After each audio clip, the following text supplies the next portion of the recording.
Yeah. So welcome all, Annihilation of Caste, Part 3, Section 4. It is a pity that caste even today has its defenders. The defenses are many. It is defended on the ground that the caste system is but another name for the division of labor. And if division of labor is a necessary feature of every civilized society, then it is argued that there is nothing wrong in the caste system. Now, the first thing is to be urged against this evil view. Against this view is that the caste system is not merely a division of labor. It is also a division of laborers. Civilized society undoubtedly needs division of labor. But in no civilized society is division of labor accompanied by this unnatural division of laborers into watertight compartments. Caste system is not merely a division of laborers, which is quite different from the division of labor.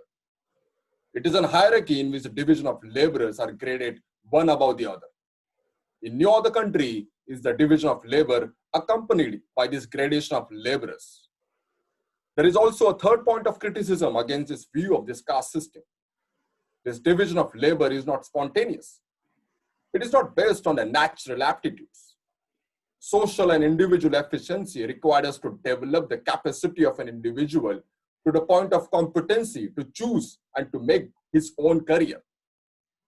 This principle is violated in the caste system, insofar as it involves an attempt to appoint tasks to individuals in advance, selected not on the basis of trained original capacities, but on that of the social status of the parents. Looked at from another point of view, the stratification of occupation, which is the result of the caste system, is positively pernicious. Industry is never static. It undergoes rapid and abrupt changes. With such changes, an individual must be free to change his occupation. Without such freedom to adjust himself to changing circumstances, it would be impossible for him to gain his livelihood. Now, the caste system will not allow Hindus to take to occupation where they are wanted if they do not belong to them by heredity. If a Hindu is seen to strive rather than to take a new occupation not assigned to his caste, the reason is to be found in the caste system. By not permitting readjustment of occupations, caste becomes a direct cause of much of the unemployment we see in the country.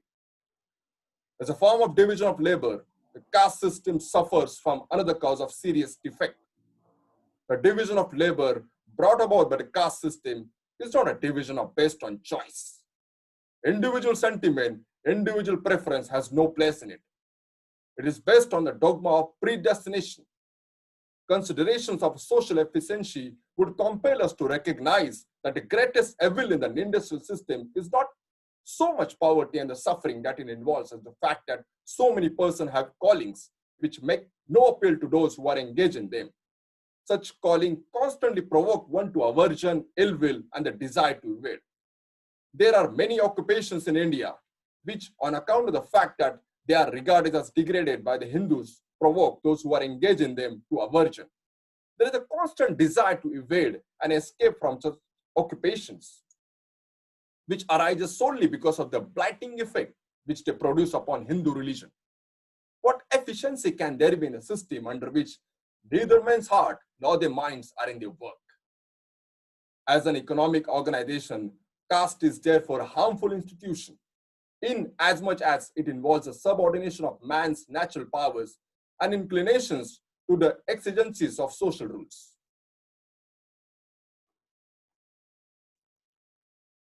Section 5. Some have a Shashank, because the other section is about biology. Okay. This section is about economic efficiency. So both has different tastes. So a lot of people have been defending that the caste is the division of labor, and every society needs labor, division of labor, based on Adam Smith's thesis that a society where the labor is divided is the efficient society. And that argument has been thrown time and again as to how the caste system is nothing but the economic system of dividing the labor among the people. But here Babasaheb Ambedkar has argued that it's not a division of labor, it's a division of laborers, and that too into the watertight compartments, and they have I think this paragraph, this section is so important because it has a lot of concepts that we can look into, like the concept of stratification, like the concept of social economic efficiency, and it has like uh, economic organization. So when we think about the caste system, it is not economically efficient system of dividing the people.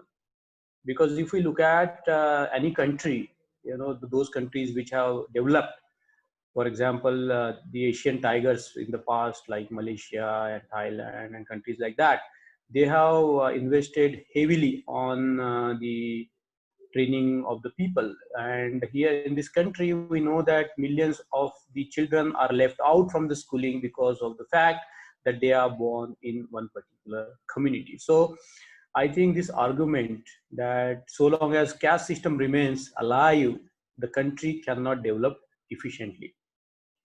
And I think this is a very important point that Baba Sahib Ambedkar is making here in this section 4 on how caste system is harmful, because it doesn't take into consideration our innate potential. And our innate potential, everybody has got the potential, and which can be trained, as Baba Sahib Ambedkar says. And if you stop, the development of an individual based on the caste, and if you don't let them be trained and to realize their innate potential, it's the greatest harm that the caste system can do, isn't it? So I think there is a statement here about poverty. Poverty. Uh, there is a statement here that it is not just about poverty. Okay, see, the greatest evil in the industrial system is not so much poverty and the suffering that involves, as the fact that so many people have callings which make no appeal to those who are engaged in them. So a lot of people are doing the work that they are not at all willing to do, but they are forced to do. And therefore so much suffering is involved when people cannot realize what they are meant to realize. So I think this is a very important statement. Now in this part, Baba Sahib Ambedkar is arguing against various arguments which are posed by the people, by the defender of the caste system. So the defender of the caste system even today defend, saying that the caste system is important for the maintenance of economy, because somebody has to do the manual work, somebody has to do this work, somebody has to, okay, we agree that, but why one particular class? Why can't you do? Why a Brahmin cannot be a manual scavenger? Or for that matter, why a manual scavenger cannot be the priest or a Shankaracharya? Isn't it? And that training can be given to anybody. Okay. Anybody would, if you have anything to say on this, we can talk. We can discuss a bit. Can I say? Yeah, Pankaj. Yeah. In the present context, if we see after reservation, when the people of the particularly the lower class people, they studied and they started doing the jobs, and then after doing the jobs, the second generation of that particular class has turned into the middle class, including them also. So the economy, what I think, the economy, Indian economy has become stronger because of this part, where it is sort of breaking of caste and going into various like breaking traditional works and going into the job or doing some other work. So that has helped Indian economy. But I could not see any reference where we can find such statistic where India got that help to improve in the economy. Somebody can throw light on that. One of the interesting facts that has been brought to our notice by the doctors who have been working in the public healthcare, and a lot of the doctors from the so-called upper caste communities, they always find the first opportunity to go abroad.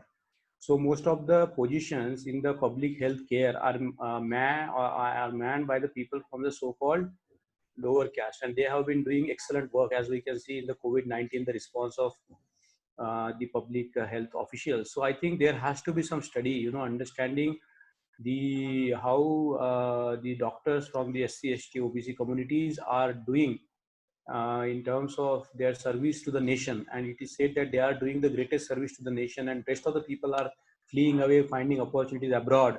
But the public health care system, I don't know, you know, somebody has told me, a very high official working in this field has told me, but as you said, somebody must do some research on this as to how the reservation system has helped the country to boost its economy. Mm-hmm. Yeah. Thank you, Mangesh. Yeah.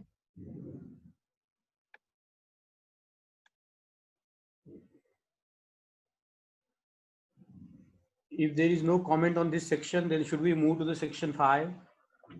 Yeah, can I say something? Yeah, Muthu sir.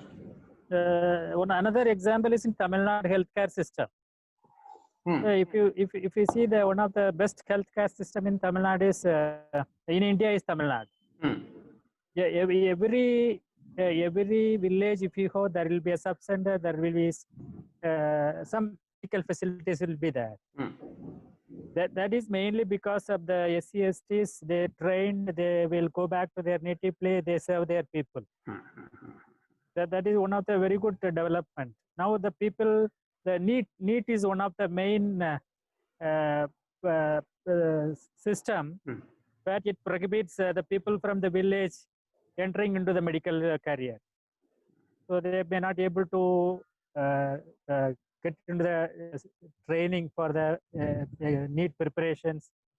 That's what happening now. That is one of the main objection for the people from Tamil Nadu against NEET, where people from lower socio-economic status and lower cost people may not able to clear the NEET exam. Right, sir. Good point, sir. Very good point. No, I think there is a scope for studies, empirical studies on this, because there is a definite study which shows that the caste breeds economic efficiency. You know, inefficiency, because the caste system is inherently against the economic, and it has been proved by the studies that if you lock a percentage of a population in the perpetual slavery, that society cannot develop economically. That has been proved by a lot of studies. And yeah. Mangesh sir. Yeah, Sirisha. This is Sirisha. Yeah. I was not there in the last two sessions. No problem. And I want to make one point here. Yeah, thank you. And this is, in a way, I can say, partially dream come true of Dr. B.R. Ambedkar, because we as representatives of our communities of Girijan, Harijan, Adivasis, utilizing the fruits of reservations, this is a kind of opportunity for us to go back and give services to our people. Had it not been so, imagine the plight of our people's health and education status. Definitely, corporate health and corporate education is like a cake drawn in the picture. It is not at all in reach to our people. Yeah, I did work in tribal and rural areas. This is my observation. Plenty of the doctors, ANMs, MPHs, health supervisors, many of them, they all are of SCST community guys only.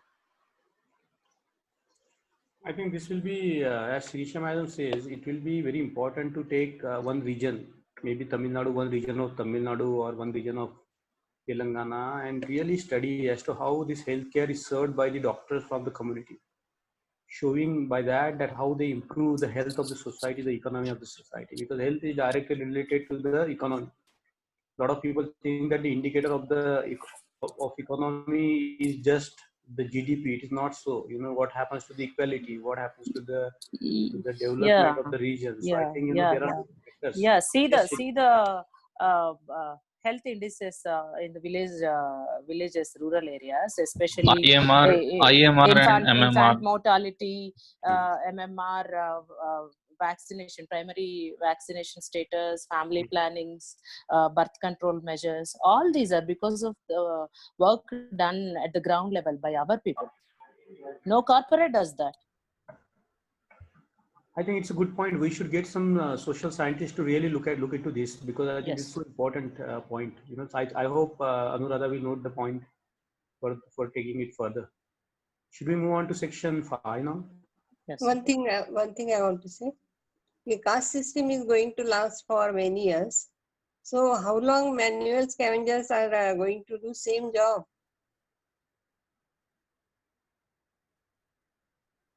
Hello.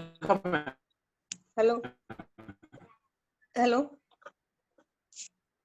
Hello. Yes, ma'am, you are audible. Yes, ma'am, listening. You are audible. Yeah, caste system is going to last for many years. So how long manual scavengers are going to do same job? They don't have any option.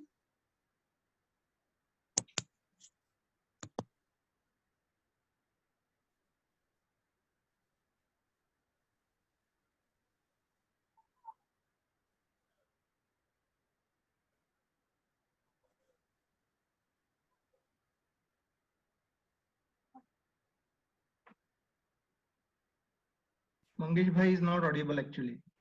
Yeah. Priyadarshi sir, you want to say something?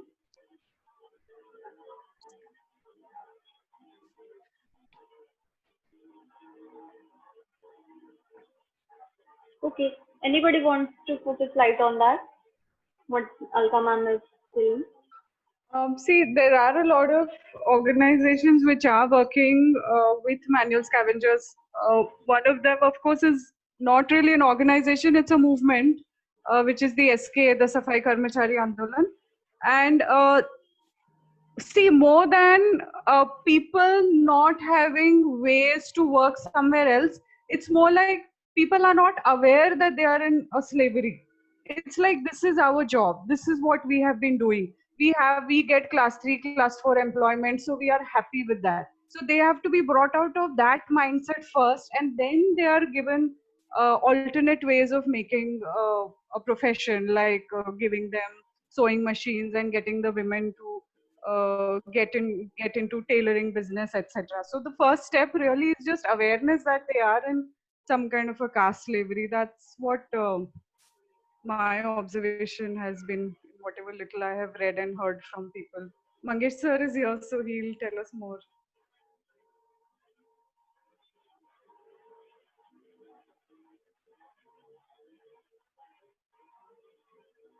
I think this network is not. I know another name, Vejwala Williams. He was there in AIC function. We had one function in Delhi of international representation. So he is also very strongly looking after this matter. He's leading SK. Pankaj sir, He is leading that. Okay. Yeah. No, we are closely working with Bejwada brother, Okay. and what the point is made is partially true, not completely true. Oh, is it okay? Yeah, the fact is that apart from people who are working in local bodies, may it be municipal corporation or local hospitals and so on, there are majority of the people who are working at a village level, and those people are being served with not with any kind of money, but food is being given, right? Okay. So bringing that point, I have to make a point over here. You all are aware that there are now 17 different goals, sustainable development goals, and goal 3 particularly is with respect to health issues. And the point which was making earlier, that most of our people are working in as ANM and so on and so forth. And one of the data sources according to SDG 3 is National Family Health Survey 4. Now, I am looking at the data of scheduled caste, scheduled tribe while studying the budget. And what I see in NFHS is there is no segregated data, right? So you certainly don't know what is the status, particularly health status of scheduled caste or scheduled tribe. So we certainly need to build an argument in those health surveys or many of those surveys that we need to have a segregated data. If I give you an example of Maharashtra Human Development Index report was published long back in 2012. Later on, there is no report published on Human Development Index. And Tamil Nadu is one of the leading states where indicators are good, right? Those indicators can certainly be compared with other countries. But if we see majority of the states, the situation is so pathetic. So one of the argument we certainly need to build from this sustainable development goal point of view, that to have a segregated data of scheduled caste and scheduled tribe, to know the situation in many of those development indicators, may it be education, may it be health, may it be livelihood, housing, and so on. As far as manual scavenging is concerned, again, if we go back to SDGs, there is particularly SDG 10, which talks about reduce inequality within and among countries. And when we talk about SDG 10 and 16, majorly manual scavenging issue is being referred in the government documents. So if we have to take up the manual scavenging issue very seriously, we certainly need to evaluate the scheme for rehabilitation of manual scavenging, which is by Government of India, where 60 to 40%, 60% participation is by the center and 40% participation is by the state.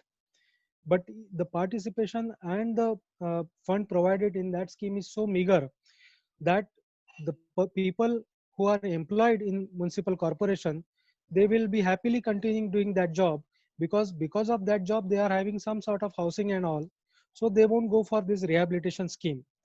What is important, if they need to really rehabilitate, to give 5 acres of land across India, across many states. So we have to build that sort of argument if really we need to work and strengthen Safai Karmachari Andolan's argument, or many others organizations who are working on manual scavenging. From public point of view, we have to evaluate the policies which are there for rehabilitation, and I'm sure there are many such programs, but they are with only meager participation. I mean, say for example 30,000 is given. Now who the hell will come out of that probation if they are employed in municipal corporation? Their salary is something around 22,000. So why they will come out and apply for this 30,000 rupees grant, right? And if they come out of that occupation, they have to also leave the housing. For example, many people in Mumbai stay at Mahalakshmi Nagar, or many people in Pune stay in Harka Nagar or Mangalwar Pet and so on. Those are the housing provided by the government. So why they will leave that, right? So, so we have to evaluate the policies which are there from social legislation point of view, and also need to build our argument for segregated data. Yeah, thank you. Thank you, Priyadarshini. One thing I want to say, relocation of these people is necessary, because people of that area do not allow them to do any other job. Those people who are doing manual scavenging in rural areas, if they want to leave their job, but the people surrounding the area don't allow them to do any other job. So they have to continue that job unwillingly.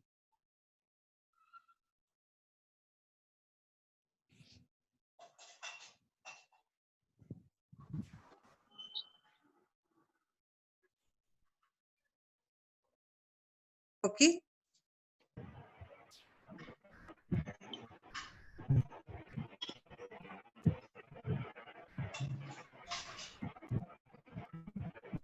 Relocation in a way helps our people also, like they can get to see bigger world and better opportunities, and they can gain the stimulus from a better developed world. Yeah, but how it is possible to relocate them? Yeah, definitely. Hunger is the main thing that makes them do all these menial jobs. Partially from government, there should be a kind of support, like pension kind of thing should be there for them. An assured recurring income monthly, for which people like us can fight for. And we also, in a way, help them out. It takes months, years, definitely, to bring such kind of changes. Government doesn't. And we are graduate students from our communities extending helping hands in the form of evening study circles to such slum areas and ghettos children. That helps them. Okay, One shall we generation is continue? already gone. Yeah, let's do that. Thank you, Shushma. Shall we continue? Anybody wants to continue reading?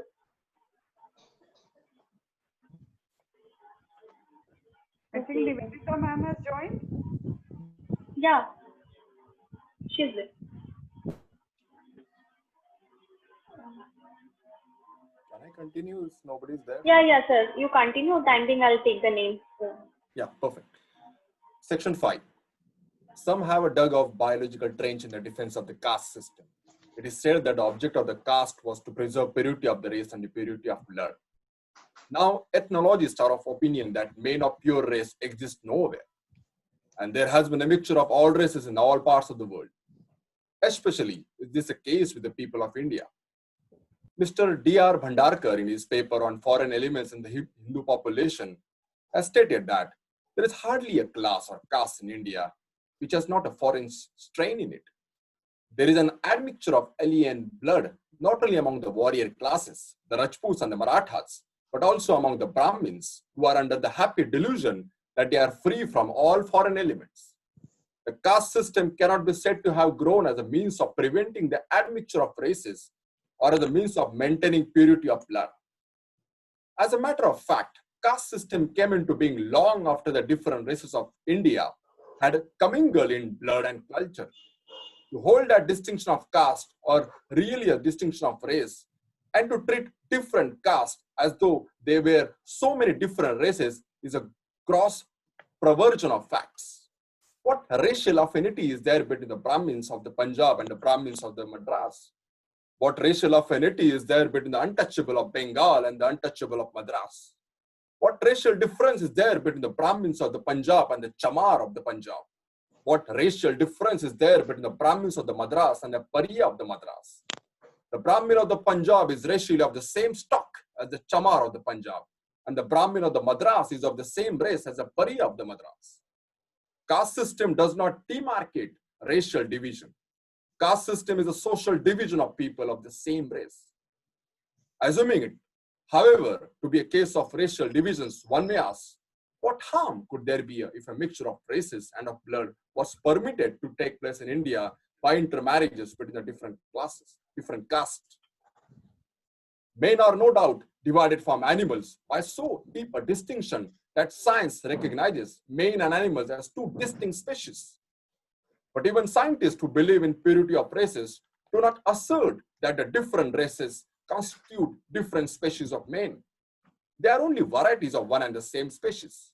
As such, they can interbreed and produce an offspring which is capable of breeding and which is not sterile. An immense lot of nonsense is talked about heredity and eugenics in defense of the caste system. Few would object to the caste system if it was in accord with the basic principle of eugenics, because few can object to the improvement of the race by judicious noting. But one fails to understand how the caste system secures judicious mating. Caste system is a negative thing.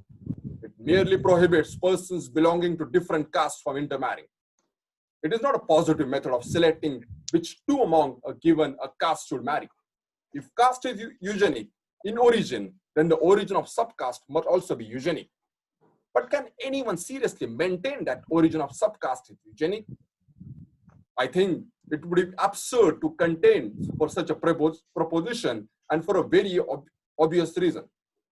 If caste means race, then differences of subcaste cannot mean differences of race, because subcaste become ex hypothesia of subdivisions of one and the same race. Consequently, the bar against the intermarrying and interdining between the subcaste cannot be for the purpose of maintaining purity of race or of blood. If subcaste cannot be eugenic in origin, there cannot be any substance in contention that caste is eugenic in origin. Again, if caste is eugenic in origin, one can understand the bar against intermarriage. But what is the purpose of interdict? placed on interdining between a caste and a subcaste alike. Interdining cannot infect blood, therefore cannot be the cause either of the improvement or of deterioration of the race. This shows that caste has no scientific origin and that those who are attempting to give it an eugenic basis are trying to support by science what is grossly unscientific. Even today, eugenics cannot become hereditary. Even today, eugenics cannot become a practical possibility unless we have a definite knowledge regarding the laws of heredity. Professor Betson, in his Mendel's Principle of Heredity, says, there is nothing in a descent of the higher mental qualities to suggest that they follow any single system of transmission. It is likely that both they and the more marked developments of the physical powers result rather from the coincidence of numerous factors than from the possession of any one genetic element. To argue that the caste system was a eugenic in its conception is to attribute to the forefathers of the present day Hindus a knowledge of heredity which even the modern scientists do not possess. A tree should be judged by the fruits it yields. If caste is eugenic, what sort of a race of man it should have produced? Physically speaking, the Hindus are a C3 people.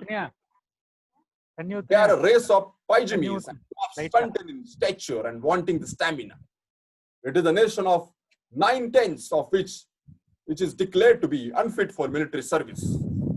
Those that a caste system does not embody eugenics of modern scientists.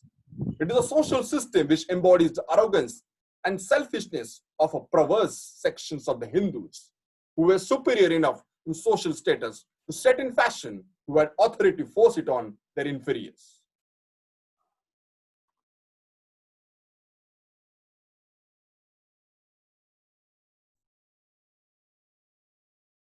This section is very important because a lot of people at that time were arguing that the caste system maintains the purity in terms of the races, and some races are superior than other races. That has been the argument which was also used by the whites against the blacks, that they are not superior human race. And one of the arguments was that this kind of a division between the human beings is in accordance with the eugenics. Now about eugenics, maybe Anuradha or Sonika or some doctors can throw more light on this, and Shirisha ma'am, they can throw some light on it as to what is eugenics. So to assume that the Hindus has the knowledge of eugenics before even the Mendel came to know what is it all about, is Baba Ambedkar is refuting that.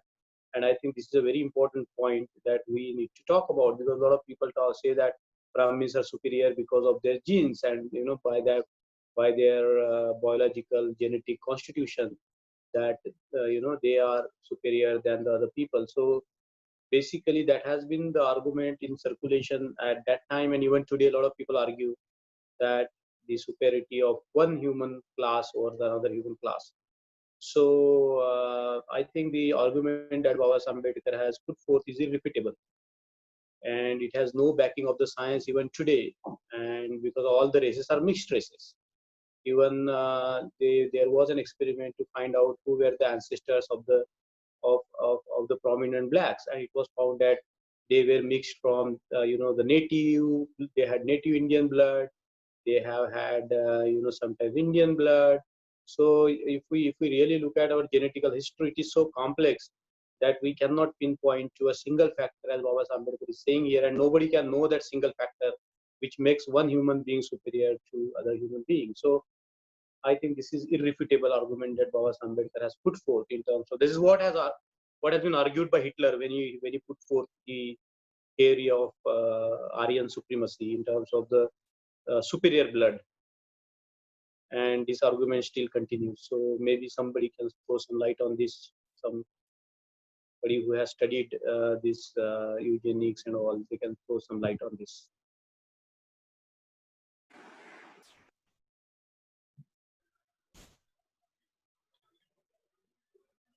So eugenics is nothing but the study or belief in the possibility of improving the qualities of the human species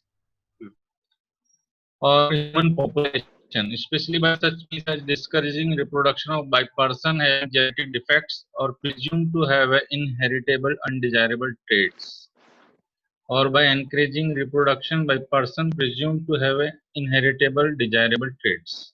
Right. By person having Yeah. genetic defects, by person presumed to have inheritable. In simple terms, they have increased their genetic pool, good genetic pool, to their offspring. Right. Yeah. Eugenics is in a way it includes natural selection theory, and it tries to exclude the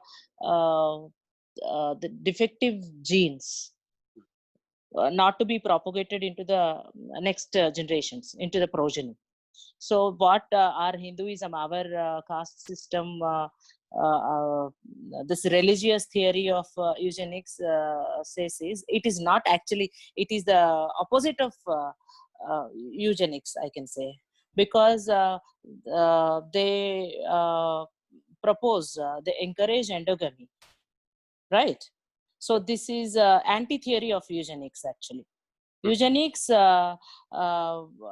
says to, as sir said, to increase the genetic pool so that the better genes, better phenotypes and genotypes are selected and put forward to the progeny. So the religious theory of this eugenics is real bullshit. Eugenics is for exogamy, not for endogamy. Right. No, I find it very interesting because here Babasaheb Ambedkar has declared, almost very emphatically that the Indian population, most of them, 9/10, means 90% of the Indian population is not qualified for a military service. You looked at that, and Hindus are C3 people. Now I don't know this anthropological classification, but some of us must go into this anthropological classification as to really know what is this C3 people. Even the classification has changed a lot. The science has advanced a lot from 1936 onward. So maybe we need to update these and really find out what is this argument about. Yeah, recently, Mangesh, there's a recently in Hindu paper, there's all this classification, all this archaeological survey.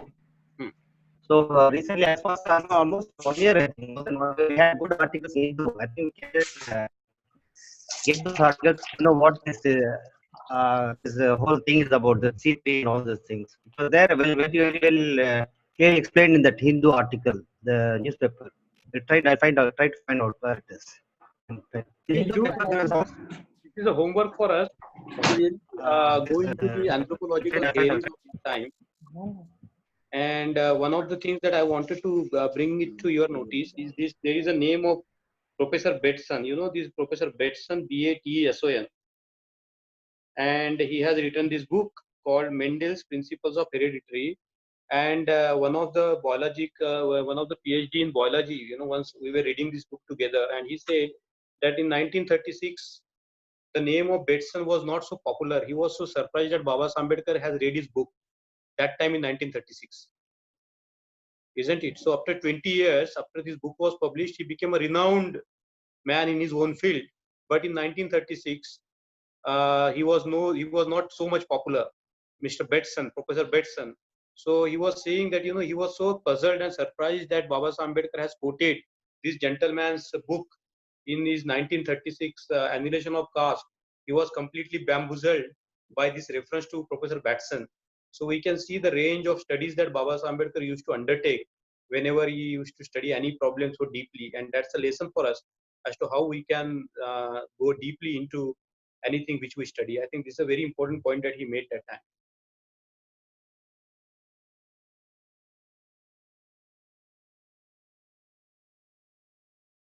So if there is nothing on this, I think this is a very important section that we need to think, and there are a lot of things like this. One liner pithy statements. Caste system is a negative thing, Okay, and then there is another, after a few lines, Baba Sahib Ambedkar talks about how the caste system being positive in terms of keeping people not from marrying and not from dining together. So I think this needs a lot of elaboration by some technical minds. I think somebody will do it in the future, but I think this much is okay for today. This much genetics okay for today. Go ahead. Anuradha, you want to add something because you are working in this field? No.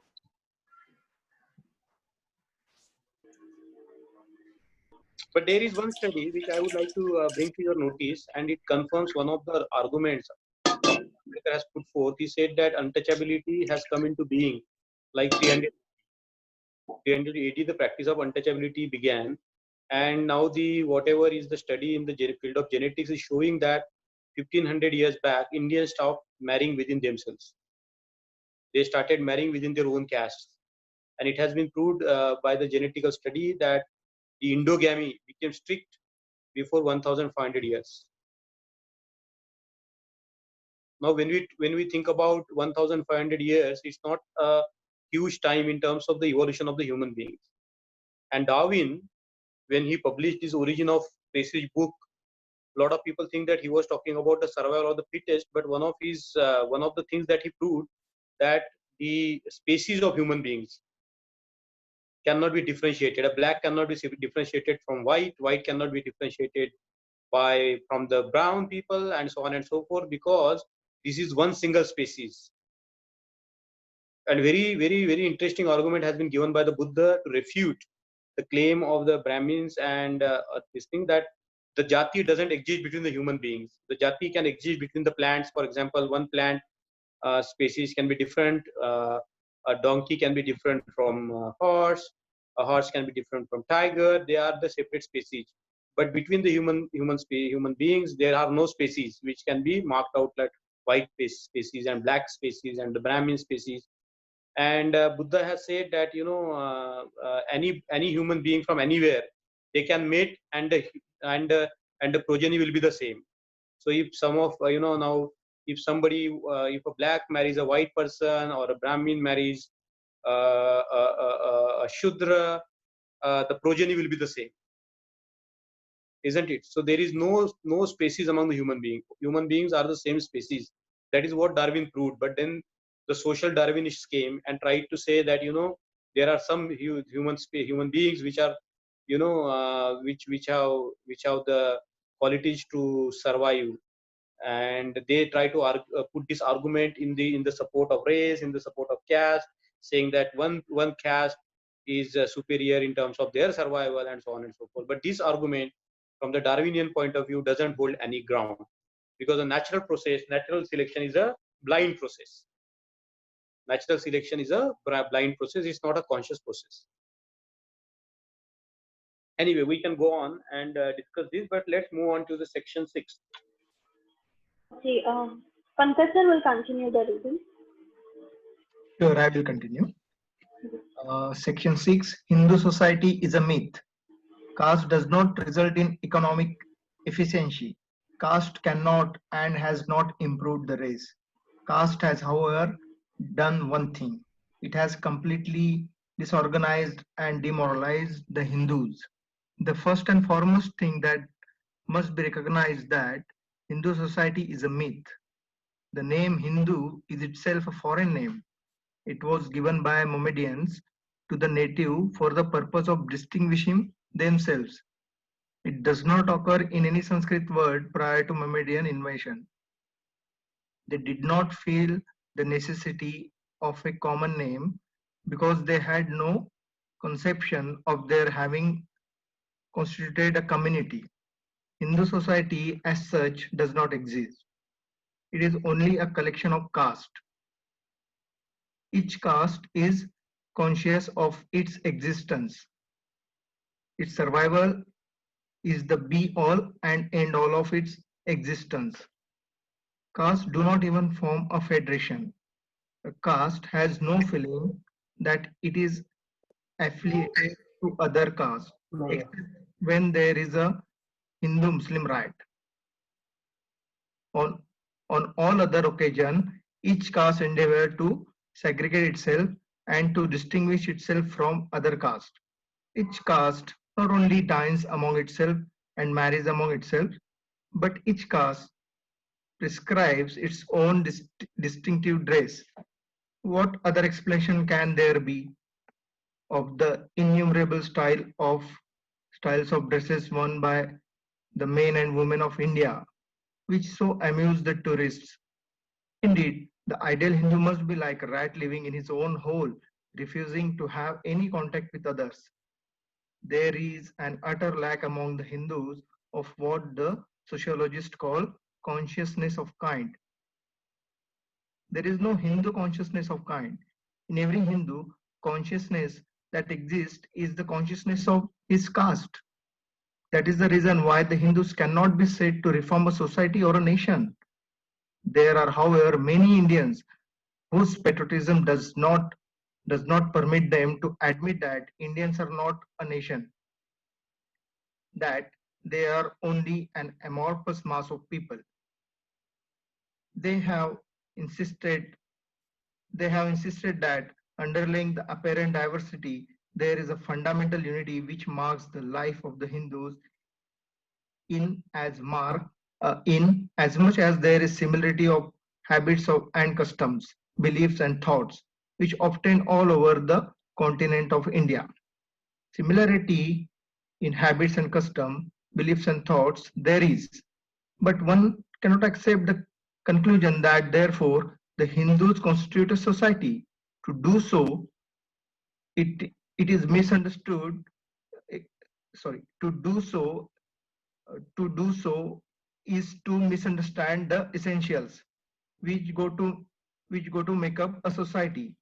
Men do not become a society by living in physical proximity any more than a man is to be a member of his society by living so many miles away from other men.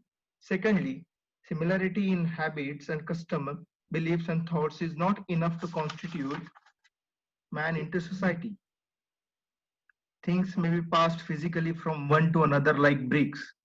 In the same way, habits and custom, beliefs and thoughts of one group may be taken over by other group and may thus appear a similarity between the two. Culture spreads by diffusion, and that is why one finds similarity between various primitive tribes in the matter of their habits and custom, beliefs and thoughts, although they do not live in proximity. But no one could say that because there was this similarity, the primitive tribe constitute one society. This is because similarly in certain things is not enough to constitute a society. Men constitute a society because they have things which they possess in common. To have similar thing is totally different from possessing thing in common. And the only way by which men can come to possess things in common with one another is by being in communication with one another. This is merely another way of saying that society continues to exist by communication, indeed in communication. To make it concrete, it is not enough if men act in a way which agrees with the act of others. Parallel activity, even if similar, is not sufficient to bind men into a society. This is provided by the fact that the festival observed by the different castes among the Hindus are the same. Yet, these parallel performances of similar festival by the different castes have no bound them into one integral whole.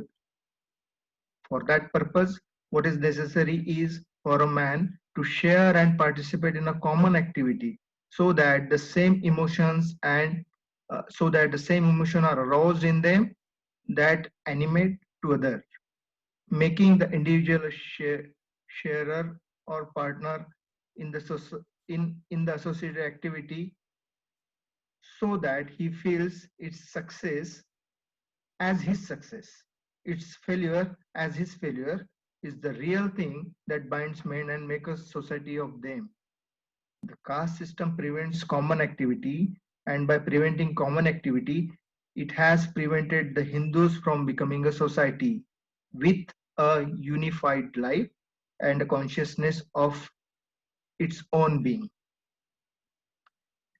I think we should stop here. I think we should now we should do the section wise discussion, because I think each section is so important, and this particular section is very important, because there are a lot of things that that can be elaborated, that can be discussed when we look into this section 6. So Baba Saheb Ambedkar is talking about economic inefficiency that the caste brings in, and now he's going into the society, whether Hindus constitute a society. And I think this particular section is full of powerful sentences which are very important for us to understand even how we can constitute a community, isn't it? To have a picture, a photo of Baba Saheb Ambedkar in each one of our homes, will that constitute us a society, or what else it needs to constitute a society? And I think there are some very favorite concepts of Baba Saheb Ambedkar in this section 6, particularly the consciousness of kind. Apparently, according to a biographer, this concept kept Baba Saheb Ambedkar in America.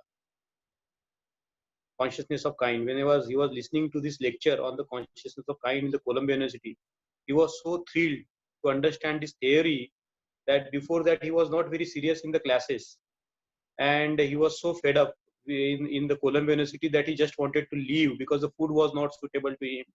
The atmosphere he was missing his family. But this particular concept, consciousness of kind, struck him so much that he vowed in the class itself that whatever happens, he will master all these theories and concepts. So this is one of the favorite concepts of Baba Saheb Ambedkar, which has come into this paragraph, consciousness of kind. And maybe some of us have to do a further research on what is this concept of consciousness of kind. Okay. Number 2 is how the society comes into being is very important. We have to pose a question whether there is a Hindu consciousness of kind. This is a question that our country needs to answer. And also this last few lines in the paragraph are so important, that what constitute people into a society and the role of communication. Particularly Baba Saheb Ambedkar's take here is this, that the community always lives in communication. So he says in communication. This was very important. This indeed in communication. So if there is no communication, we cannot constitute a community. And holding something in common, possessing things in common. Okay, so if we have the similar things, that is not enough. We should possess things in common. And I think this is a very important lesson for any community, that they should live in communication. About the caste system, if you know the practice of untouchability, there was a practice of excommunication. Excommunication, social boycott. Social boycott. So the entire community will be boycotted. Even today, it happens in some of the villages. If the so-called Hindu Savarnas want to teach lesson to the scheduled caste, they will excommunicate them. Okay, they won't have any communication with them.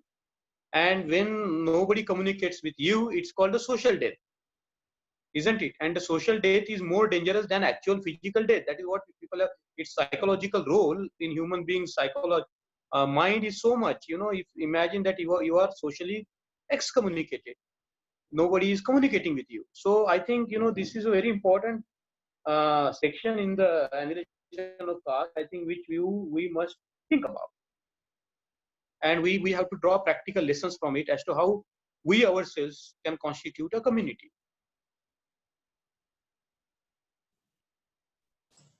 One thing, Baba Saheb says that the activity should be such that same emotions are aroused in him and that animate others. Means emotional bonding should be there, and not merely doing the same activities like playing or wearing same clothes and any other thing. So Main purpose is to have emotional bonding. Emotionally, they should be attached. Only then the society will be formed as such in wholeness. Now, Alka madam has raised a very important point about the emotions. And when Baba Sahib Ambedkar has described caste system as the ascending scale of reverence and descending scale of contempt. If we look at this word reverence and contempt, they are all emotional things. They are not intellectual things that, people hate each other, and hate is an emotional thing, isn't it? It's an emotion. Love is an emotion, isn't it? And hate is another emotion. So what is the caste system? If we can study it further, it's like the emotional scales, isn't it? And if we go one step backwards, the religious feelings can invoke very many emotions, isn't it? In the name of the religious beliefs and feelings, people are even ready to die. People are ready to kill each other. People are ready to become suicide bombers. You see what I'm saying? So I think we have to understand what is the religious idea, because the caste is also a religious idea. So we have to completely be able to dismantle what is religious, isn't it? It's a religious, emotional, volitional, and less intellectual way to organize any community. Good point, Alka madam. Thank you so much. Thank you. Thank you. Yeah, adding to that, Mangesh ji, what you have said is very, very valid. Out of all the chapters, chapter 6, which in section 6 is giving a valid perspective.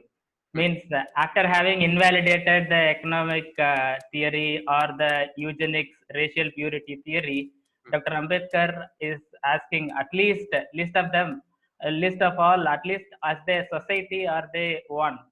No, because we know Hindu as a religious identity, but this perspective of invalidating Hindu as a religious identity is very important. In fact, it is very fundamental here, because a religious identity Hindu is only provoking or making curious to know the caste.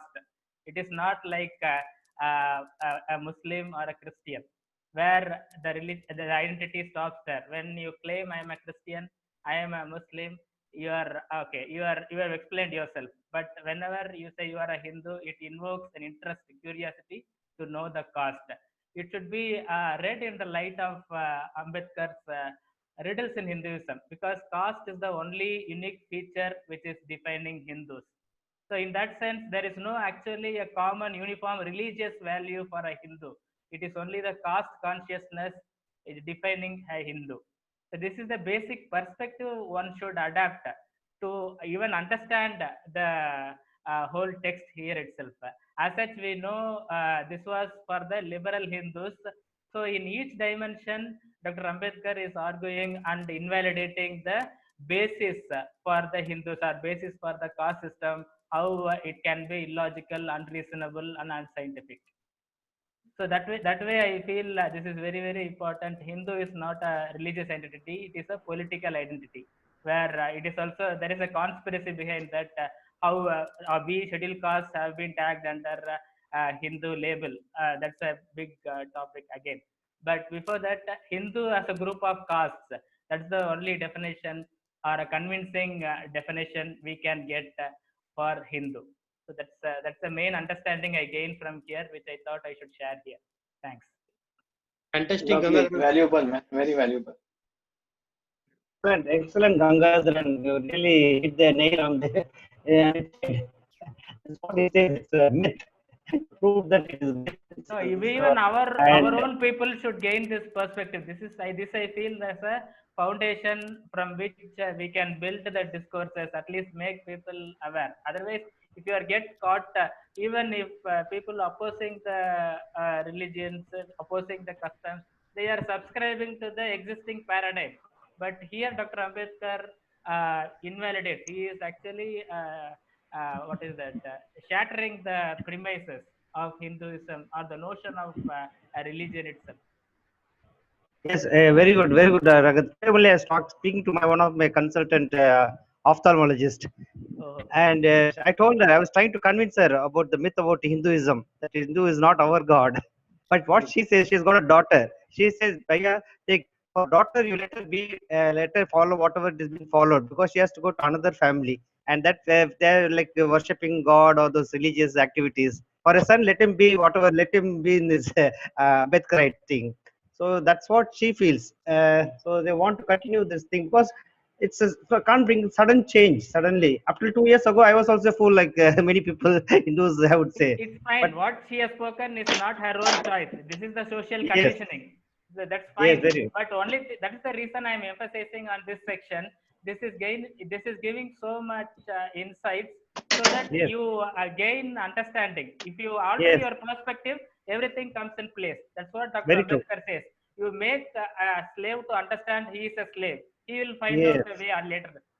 very true. Very well, very said, Gangadharan. Fantastic. And if we do not have any comments on this section, we should move on. But I would be very happy if others would contribute to this very enriching paragraph. I'll read it then. Sir, can I contribute on one line? Yes, yes. Yes. Yeah. There is a wonderful line in this paragraph which I really like, and which I like, maybe try to redefine its meaning, like in caste in India and their mechanism. So with that perception, I can say that caste comes into existence when people become isolated. It is not, Baba Sahib said in the caste in India, he said that he's not a Manu who invented the caste. He just, legalized the caste system. He just, formed some legal punishment whenever people try to, go contrary from their caste, from Brahmin to Kshatriya to Vaishya, Shudra. But I can say that when isolation happens, I think Brahmin must be the first rat to live in his own hole and to refuse to have any other without to have any other contact with others. So I think the Brahmin must be the first rat, and then the rest of the other rats started following this Brahmin rat, and all rats have their own holes. So in this way, all people, like all rats, trying to imitate other rats, and in this way, this isolation happens, and there is a lack of communication. There is lack of intermarriage, interdining, and everything becomes becomes banned and got segregated into one caste only. So yes, so Brahmin is the first rat, and we have to kill this rat. Yeah. One example I can tell about common activity is our virtual reading together. So while reading, same emotions arose in us, and after reading also. Pankaj sir has raised hand. Yes, in continuation, the same emotions are aroused. One good, we have a good opportunity here, because see, it is referenced here some festivals where we should have same emotions to form a good community. My personal opinion says, as a Buddhist, very lack of knowledge is there on the festivals and the way it is celebrated. Of course, this is my opinion or my experience. Maybe you guys are experienced and know. So I would like to, know some books where, this our culture of Buddhist festival is more elaborated in very common way. There should not be difference, and the opportunity which I see is, international opportunity, because there are other Buddhist countries which are following the opportunities, not opportunities, these festivals. So in that direction, I'm asking, if time permits, if somebody can throw the light on this.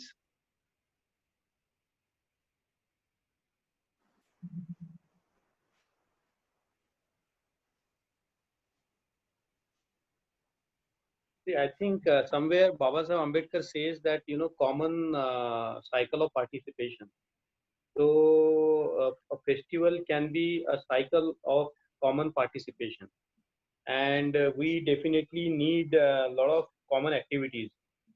So, for example, what is called the celebration of 14th April, that Jayanti is so important because it indirectly invokes the same emotion from Kashmir to Kanyakumari, from Gujarat to Assam, because people have that kind of a same emotional appeal to the personality of Baba Sahib Ambedkar. So festivals are indeed important, but as Baba Sahib Ambedkar says that if we celebrate the festival parallelly, it doesn't make us into a community. So, for example, the Diwali is celebrated across everywhere. It doesn't. By that celebration, it doesn't mean that all the Hindus become one society. I think society is having that common purpose, that common emotion, and here is very important. This even to have customs, belief, and thoughts of one group. They can be disseminated by the diffusion, spread of diffusion. So, for example, the culture can be diffused, and by we don't know what are the sources, but like the pop culture or Western culture, or for example, if you take the example of Valentine days, when we were growing up, we never heard about this day called Valentine Day, but now it's everywhere. Then now Father's Day, Mother's Day, Brother's Day, Sister's Day, Yoga and day. whatnot. Huh? Yoga day. Yoga Yeah, day, and whatnot days. Okay. So I think basically what we have to do, we have to also create a lot of days so that people can participate commonly. Like, for example, the day Baba Sahib went to school, people started celebrating as the student day, isn't it? So I think we need to have these days where we can invoke the same emotions throughout, Yes. isn't it? Yeah. So yeah.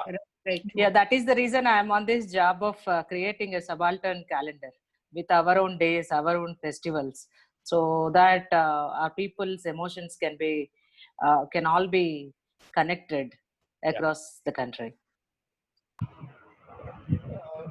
Yeah. Right. Ma'am, days thing, okay, day is one thing, but a festival, like I was focusing majorly on the Buddhist festival and the methodology and the way it should be celebrated, and in common across globe, not only in Yes. India. Yes, Yeah. yes. If permits, if the government, if the state permits, I am really searching for Ravan's birthday, not Ram Navami's. That's nice. That's Yes, nice. I strongly believe Ravan is our man. Madam Sirisha, one thing. Can I speak? Yes, sir. My thought belief about when I came out of Hinduism was due to my son. He got me the book called Asura by Yes, sir. Anand Neelkantan. Neelakantan. I read it. And after reading that book, it's amazing. It's a story about Ramayana from the Raman's perspective. So he wants to Yes. be. He says that because they wanted to make Ram a god, they made me the villain. Yes. And Yes. there are some villages in Chhattisgarh, this Gondi tribes and all, where they celebrate this Ravan's Ravan. birthday. Yes, sir. Ravan's birthday. They have a I am excavating all those things now. very good, very nice, madam. Very nice, madam. And my drastic change came because after reading that book, Asura. So that was one of the reasons. But Coming to even Diwali, even in that book, even the writer or the Ravan's perspective, they never make Ram villain in that book, isn't it, sir? Didn't we? Yes. No. He says he is totally against Ram, madam. That book where he says Ram is the villain. Like Sita happens to be the daughter of Ravan. That's what his perspective is, and even my friend who argues from is a guy is No, not from but other not caste, in but he says not in a way how Ravan is portrayed in their stories. yeah, Yes. definitely not at all in that way, think because he one has to of- tell the book. Yeah. I think one of the point that brother was mentioning is very important, and I think we have to look into that. We have to have a calendar. I think one of the tasks before this group can be, as Shirisha madam is working on, and as Pankaj was saying, is to create a calendar of our own festivals. Celebrating the births of our great people like Guru Ghasidas, Guru Ravidas, Guru Kabirda, and from south there are a lot of our heroes. From north there are a lot of our heroes. I think if we can, we can create a calendar like that. I think we can celebrate each day. Yes, yes. So I think that's a good point. Calendar, I think, Mangesh, Yes, Sirisha madam, if you are onto that project, we would be Yes, definitely you, like to you help said you would be giving me some contact links as well. Yeah. I think it's a good project that we should all work on. Get all Yes. the details of our great people and in the past, our men and women who have done. My dream is to see our future generations. Before I die, I want to see from this cultureless brand to create our own culture. So if you are taking a lead, ma'am, why don't we assist you? You just Yes, let us sir. know what we can. I how we do can need help you. help. I do need help because my knowledge is limited to Telugu states or hardly to South India. Yeah, Pandit Ayatirthas. Then we can include a lot of even Kumar Sahodaran and even Narayan Guru. Why not? Because Narayan Guru has done so much, and we can bring in all these connections. Yes, sir. Shirisha ma'am, if you are making it, we have your support, and please write in the group what Yes, kind yes. of support you might need. Okay. I definitely need. I know you are a great source of information. No, we all I'll be after you definitely on this project. we would all make one group exclusively devoted to that. Anuradha, can you please note down as an action point for the group, please? Shirisha ma'am. Yes, sir. Dalit Dastak owner Ashok Das has made last 2 years back this type of calendar. Okay, can I get to? Yeah, I have a number I sent you. You can talk to, and he will provide all the details of that. Wonderful, wonderful, sir. I will be. Okay. Yes. Even there is Mool Nivasi Times, which is saying, I think it is Manse Borundit, maybe Mangesh Bhai is knowing that. It is that calendar is in my home. Yes. It's this day, Sant Ravidas, this June. Yes, we all have in different parts of India. We all have developed. Even we have a Svero calendar. We take up Bhim Diksha from March 15th till Ambedkar Jayanti every year. So let us unite all these thoughts and put in one line. Great work. I think even looking at the conversation, listening to the conversation, I think even we can have a website where we can have monthly this thing, January, February, March, April, May, so that we are busy throughout the year celebrating this Jayanti, that Jayanti. I think it's a beautiful idea. We should make our people, we should make our children forget the present following things. Shirisha madam, thank you for a very good project. We will work on it, and a lovely idea. Now we should move on to the section 7. Should we? Yeah. Yes, sir. I'm reading. Shirisha, yes, ma'am. I'll share this. Yeah.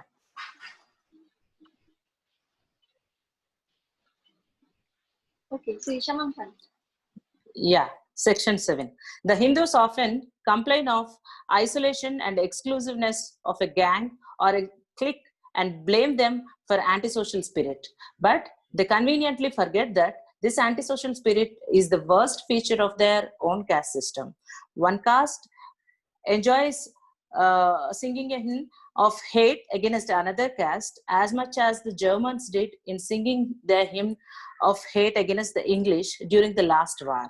The literature of Hindus is full of castes genealogies in which an attempt is made to give a noble origin to one caste and an ignoble origin to other caste. The Sahyadri Khand is a notorious instance of this class of literature.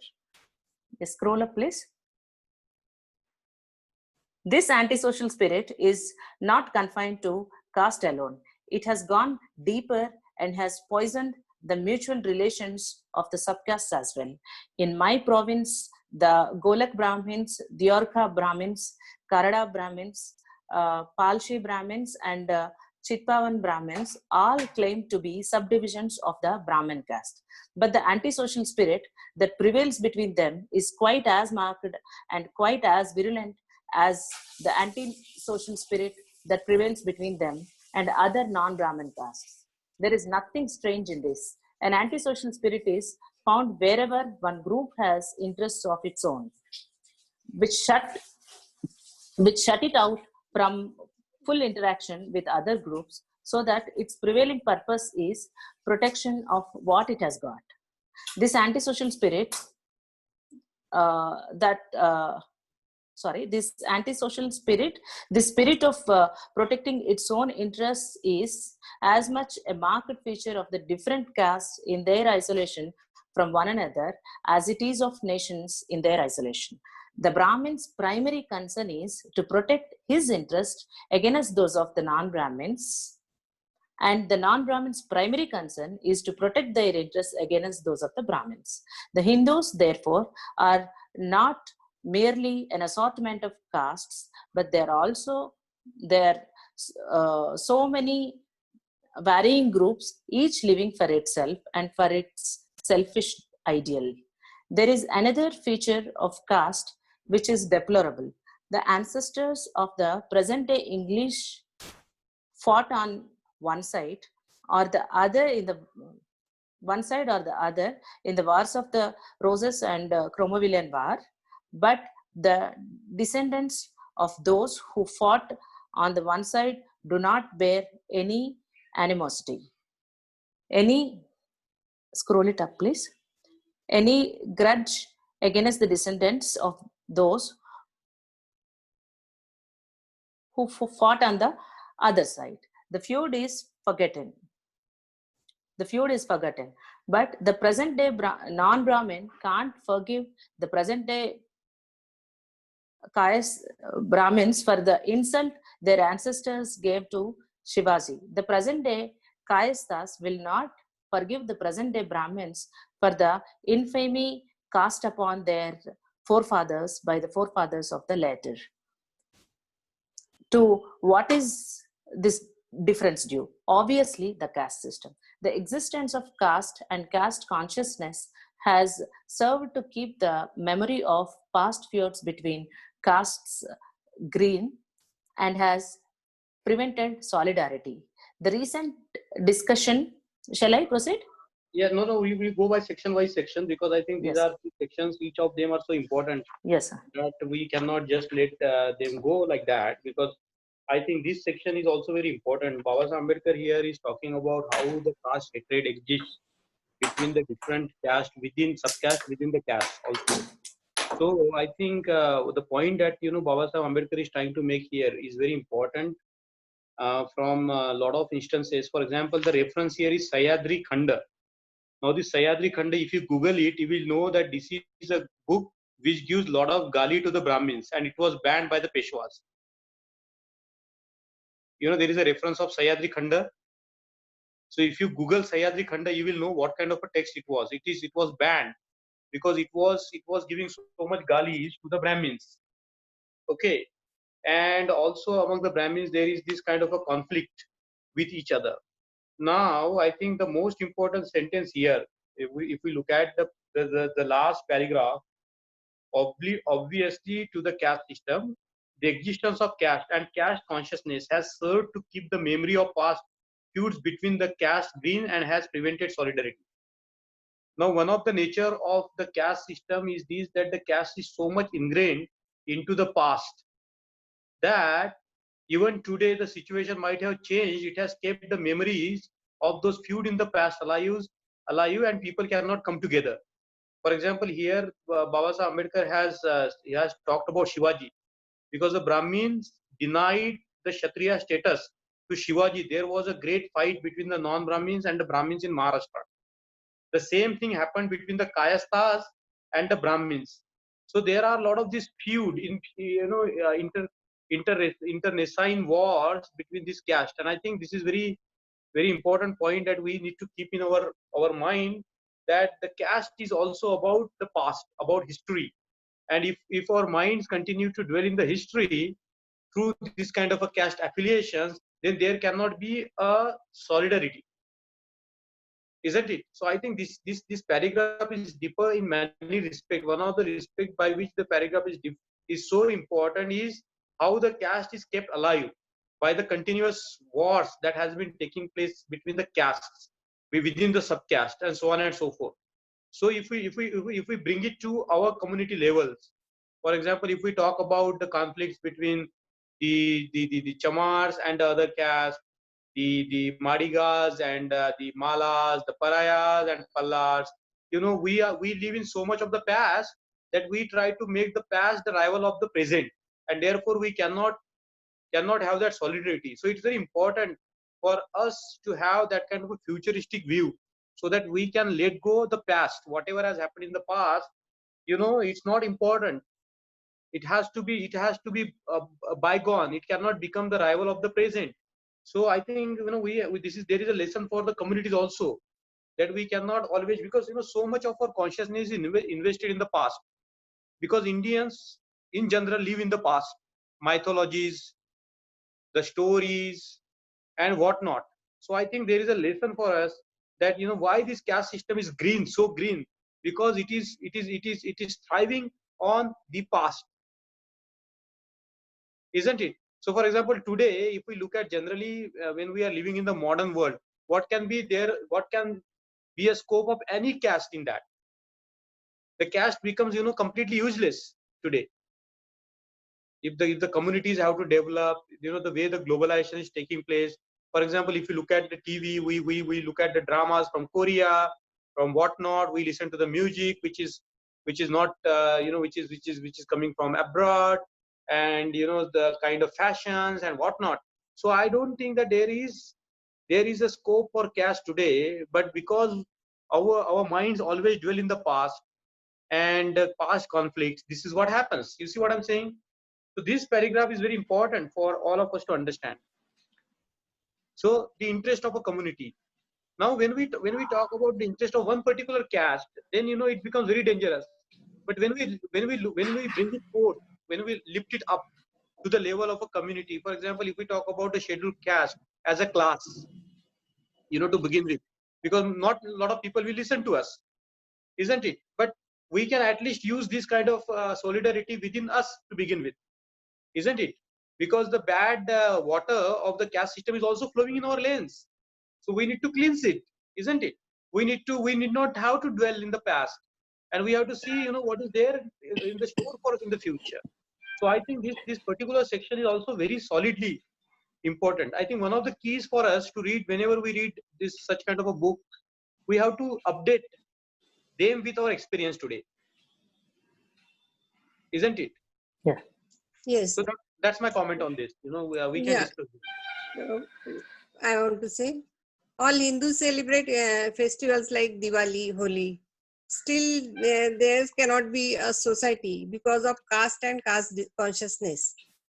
There are always quarrels, even because insults they give to the ancestors.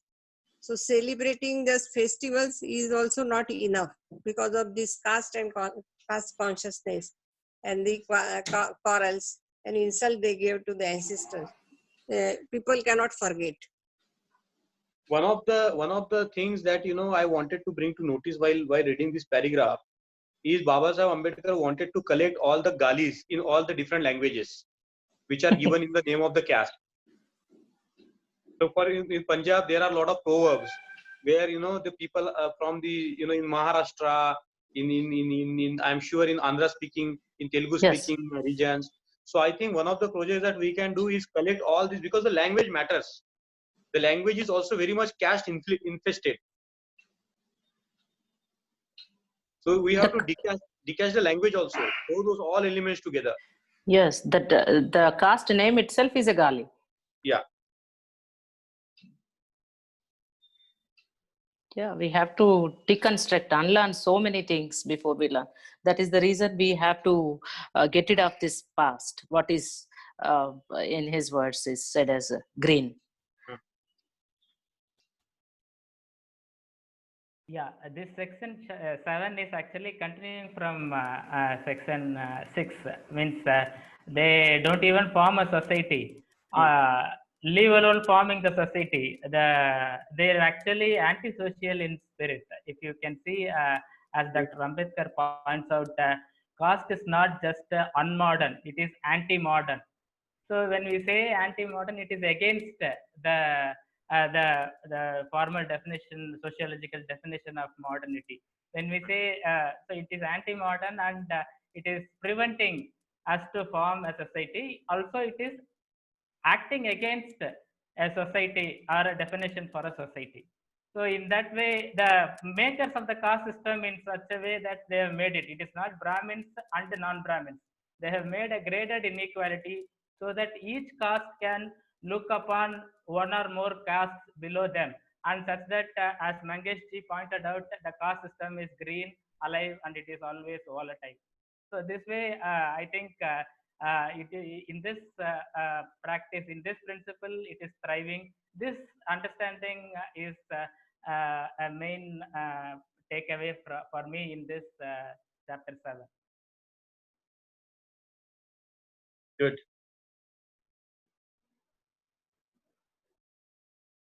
All righty. If you have no other points to discuss on this, should we move on further? Yes, sir. Yeah, please go on, Shirisha ma'am. Yeah.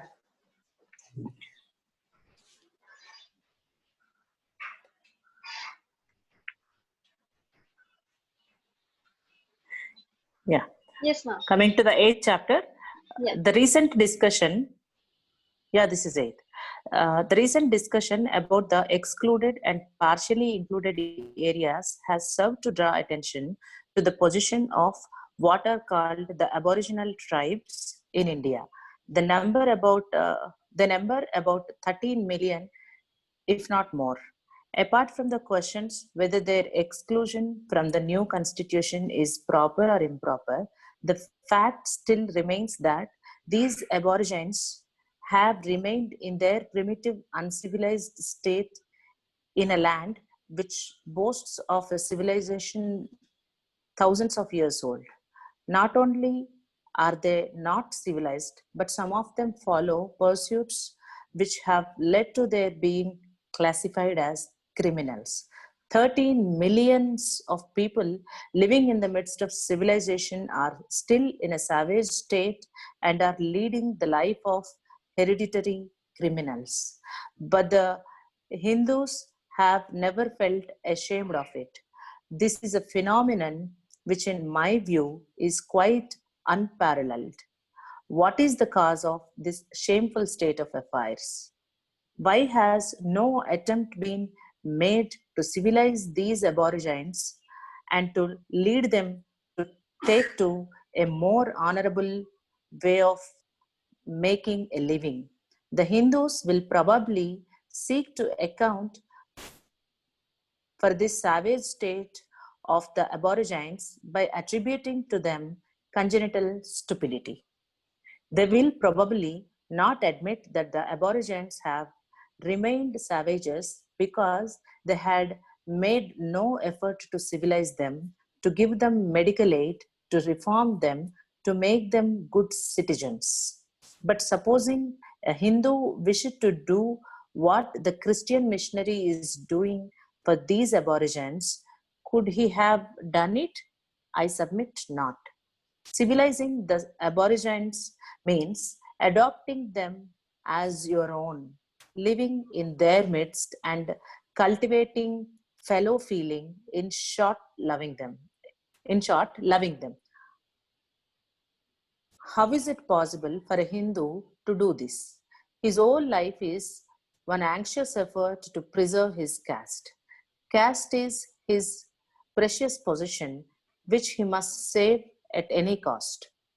He cannot consent to lose it by establishing contact with the Aborigines, the remnants of the hateful Anari as of the Vedic days. Not that a Hindu could not be taught the sense of duty to fallen humanity, but the trouble is that no amount of sense of duty can enable him to overcome his duty to preserve his caste. Caste is therefore the real explanation as to why the Hindu has let the savage remain a savage in the midst of his civilization without blushing or without feeling any sense of remorse or repentance. The Hindu has not realized that these Aborigines are a source of potential danger. If these savages remain savages, they may not do any harm to the Hindus. But if they are reclaimed by non-Hindus and converted to their faiths, they will swell the ranks of the enemies of the Hindus. If this happens, the Hindu will have to thank himself and his caste system. Mangesh sir, over to you. I think this is when I read this paragraph, no, it brings immediately to my mind what RSS has been doing over the last, 50, 60 years. And I think they have been reading Annihilation of Caste more than we are reading, taking the cues from here. Because now they have started going to the tribals and Hinduize them. There is a project of the grand Hinduization of the tribals going on in this country to the extent that the tribals are set to fight against the Muslims, and even with the Dalits. I think what is important here is this very statement is so important. I think we have to read it. This is very important statement. Hindu could not be taught the sense of duty to fallen humanity. But the trouble is that no amount of sense of duty can enable him to overcome his duty to preserve his caste. Now, for example, if we see the kind of the atrocities that people commit, or scheduled caste and scheduled tribes, the nature and the form of them is so heinous that if any sensible human being witnesses it, he will be at once moved to do something against it. But we see that in this country, when there are so many atrocities taking place, there is hardly any response from what is called the civil society. Isn't it? So I think this paragraph shows that even if the Hindus want to help somebody, they will do it out of some kind of a political exigency or political contingency. They won't do it out of love for them. And had they have been doing this out of love, the situation would have been developed. I think this section is a prophetic section, because you see what has happened in this country in terms of the Naxalism, Maoism. At one point of time, out of 600 odd districts in this country, 200 were in the grip of the Naxalism, isn't it? And most of the people who became the part and parcel of those movements were the people who had no access to the state. The constitution hasn't reached them. The benefits of the whatever systems that the state was bring to their service hasn't reached to them. So unless we find a way of loving each other, that kind of a national solidarity cannot be created. And I think this paragraph written in 1936 is very prophetic, I would say, if we look at what is happening in India today.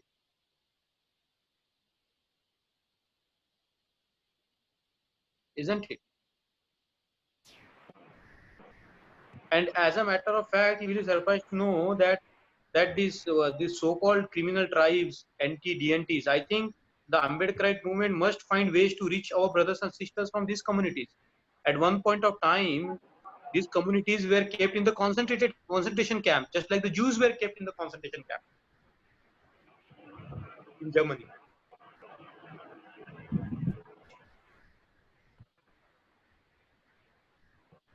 Even when India got freedom, they were in the concentration camps.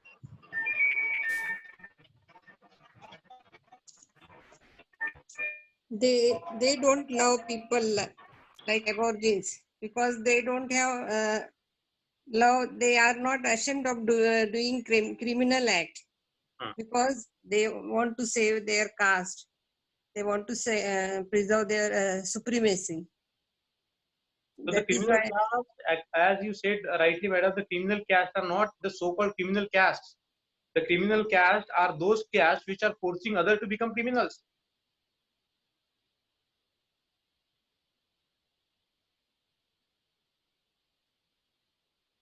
Criminal act. Yeah, criminal act is a criminal, isn't it? These atrocities are committed on minorities. Still, the upper class Hindus are not ashamed of that act, because they don't have any love. They just want to continue caste system. They just want to rule the others.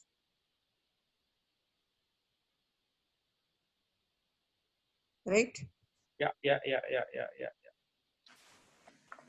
So the project of humanizing the Hindus falls on our shoulder. No, how much work we have to do. to decriminalize this, the minds of the people and to humanize the communities here in this country. People think that we are only working for ourselves. It's not true. There is a group of people in this country who are trying to humanize the country, isn't it? Yes, yes. And what can be what can be greater than the greatness of Baba Sahib Ambedkar, coming from such a background with such a mission of humanizing the people, of, creating love. To me, Baba Sahib Ambedkar is the ultimate tower of love, if you read his writings.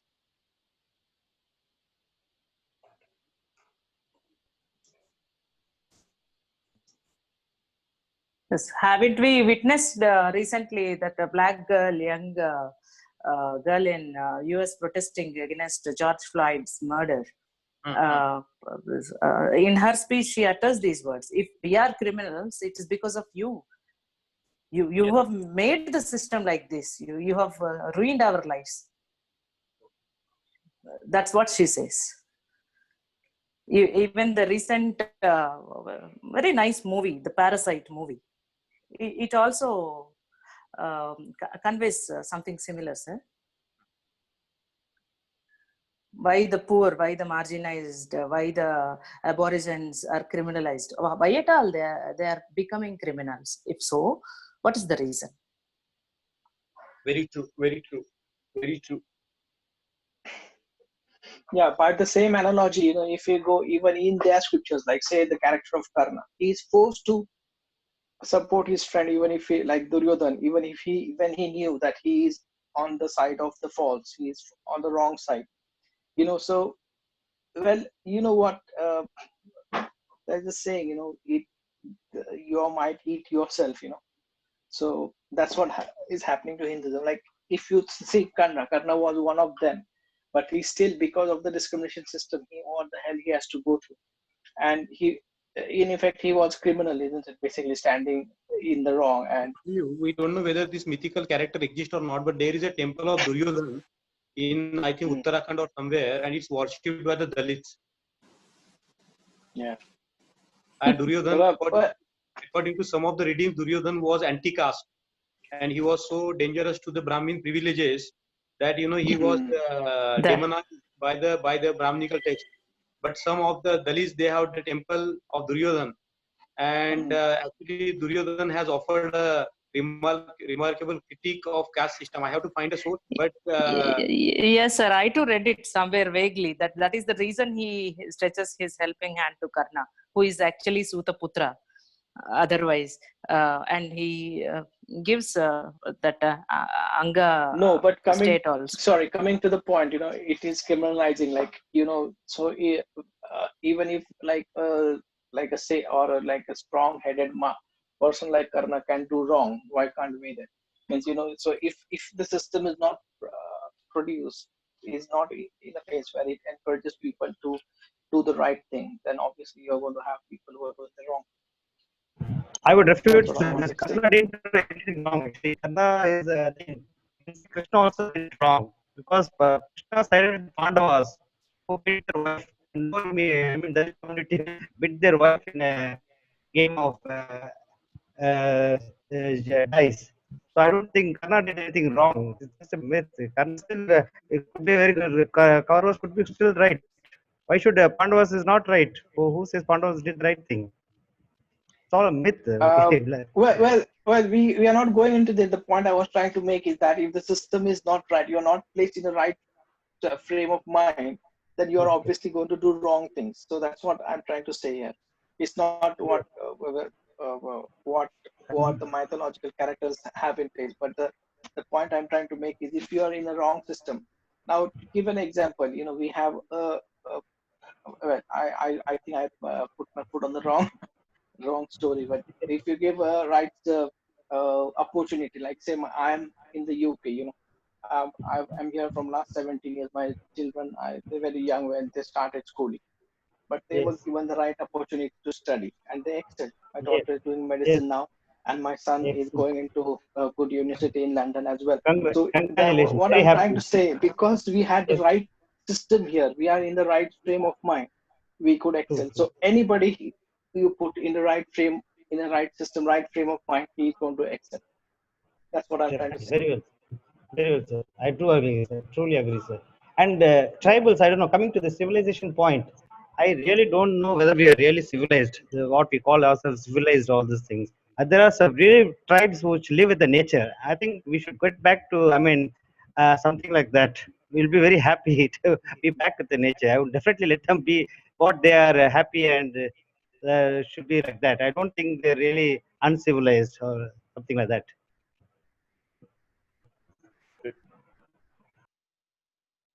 Well, if you talk of civilization, means I think like people like when I was young, people used to say we are 100 years behind the Western countries and all that.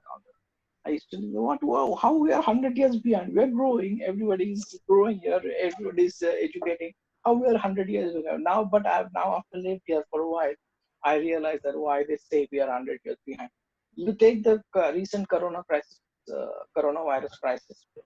Yeah, the way it is managed here in this country and the way it is managed in India. Because I know people who have money and everything, but they still are not sure. Oh, what is going to happen if I get infected? Where's the hospital? Which doctor I'm going to go?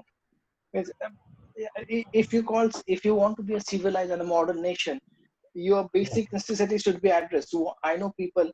I have a family meeting, Zoom meeting, and people have to go away. And oh, there's a water now. Oh, this only this hour the water comes, so I have to go. Excuse me. Oh, Corona, I think tribals are very safe from this corona.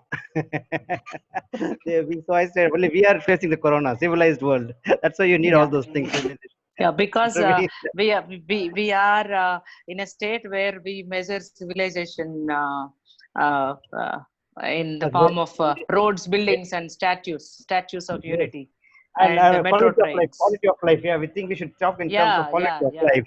And the happiness and the Yes, collective happiness public index. psyche Yeah, and you're our talking health about happiness indices, index. education, Happiness. all these Yes, are the real indices. Women equality, women empowerment, less crimes. These should be the actually measure of civilization. Well said, madam. Well said, madam. I think because today we have decided to finish it at 8 o'clock.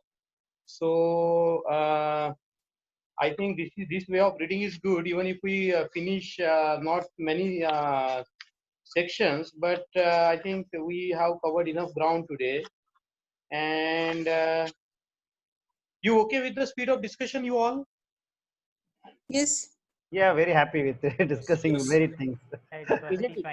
I think this is bound to happen. Because people are going to have opinions, and we are going to get diverted. So the pace. I don't think the space matters as long as we continue doing it. Yeah. Only reading and we are not here just for reading. We are here to share opinions. Yeah. That's very well said. Well said, madam. Very right. I fully agree with that. So I think what we will do, we will have another 5 minutes of discussion on this topic, and we will conclude. And I would request that next time, please try to be on the time, 6 o'clock. Maybe try to log in 5 minutes before, so that we can go forward with discussion. 2 hours solid discussion every Friday. What do you think? Yes. Yes, sir. We can go for a solid discussion of 2 hours, 6 to 8. If you can log in like 5 or 10 minutes before every Friday. Yes, time is important. Yeah. Fine. Yes, sir. So I think to develop compassion, karuna, maitri in Hindus is to teach them Buddhism. And also there are no caste in Buddhism that will help in bringing all together under one platform. That is the only way. Yeah. I think one of the things, something so beginning has to be made somewhere. Baba Sahib Ambedkar has cited here a lot of differences among the Brahmins as well. But we cannot forget that Brahmins were the first communities. I think the first community to become nationally integrated was the Kayasthas. And you know that because the Kayasthas came from the writer caste, they were the scribes. So when the British came to India, they needed writers. So that is how the Kayastha caste progressed. And the next on the line, the Kayasthas were considerable presence in the Indian civil services as well, like Subhash Chandra Bose and in his brother and whatnot. So what I'm thinking now is, when we think about these Brahmins, they have sort of built that kind of a national alliance with each other, the Maharashtrian Brahmins and other Brahmins. I think it's time for the scheduled caste to work in that direction, to really create that kind of a national alliance. And as Alka Madam said, culture can be one of the things, our common activities can be one of the things, our fight together can be one of the things, to really build that kind of a national conscious and a national community. And definitely we have to move forward to convince other people like the Shudras and the Adivasis and so on and so forth. But I think the beginning has to be made from our own where we are standing.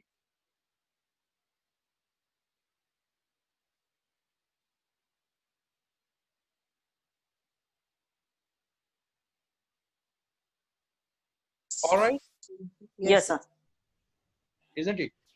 And I would like to make a small announcement before we conclude. Announcement is very important. We are, as you know, that Anuradha has created a blog on our reading group, and I would request all of you to kindly write whenever you can on the blog your opinions, any inspiration that comes to your mind, so that it becomes a very dynamic sort of thing. And second thing is, this project that we floated, Manu's Madness, where we are trying to find the references of Manu in the writing and speeches of Baba Saheb Ambedkar, and 6-7 of our members have really put a lot of efforts, and particularly Rucha Madam and Shashank Sir and Uma Ma'am and Prashant and a lot of our young people have put a lot of energy in there, and it's really heartening to see what they have done. And they have really come up with like 200 pages of document. Vitesh is there, Nivedita is there, and they have really done it very nicely. Vaibhav is there. So they have really produced a nice document, kind of a reference to Manu in Baba Saheb's writing and speeches. So I think this sort of project is very important. And the third project that is coming up, which I would like to brief you just in 2 minutes, is important for all of us. Pankaj has been, we had discussed about museum, that we can have an online museum showcasing the plights of caste and a lot of material that has come up. So he has come up with a plan, an action plan. So those who are interested in joining that project of virtual museum, online museum of the caste atrocities, and he has really worked on very well on that project so far. So please inform us in the group who would be interested in joining that project, so that we can have a separate Zoom meeting for that project soon, maybe in the middle of the next week, and you will get to see the ideas that Pankaj has put together. So please let us know if you wish to join that project. Huh? It's a very interesting project.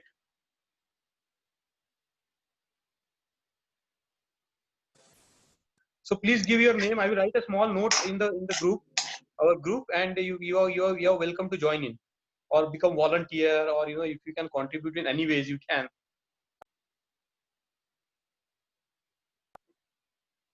Interesting idea. Yeah, what it is, like a website or something? A website, or what is it? We would like to keep it a secret for some time. Pankaj will reveal that secret on that day. Pankaj? Pankaj, no worries, Mangesh, no pressure. Okay. Yeah. Yes, Mangesh bhai. Yes. Okay, so he will reveal the action plan that day. Yes. And if you can contribute, nothing like it. So I hand it over to our two dear moderators, Sonika and Anuradha, to please take on the process further. Thank you, Mangesh sir. And, so this will conclude our today's session. Thank you all of you for joining us today. We'll continue our session next week, Friday, sharp 6 p.m. Okay. Thank you. Jai Bhim, Thank Jai you. Bhim to all. Thank you. Jai Bhim. Jai Bhim. Thank you so much.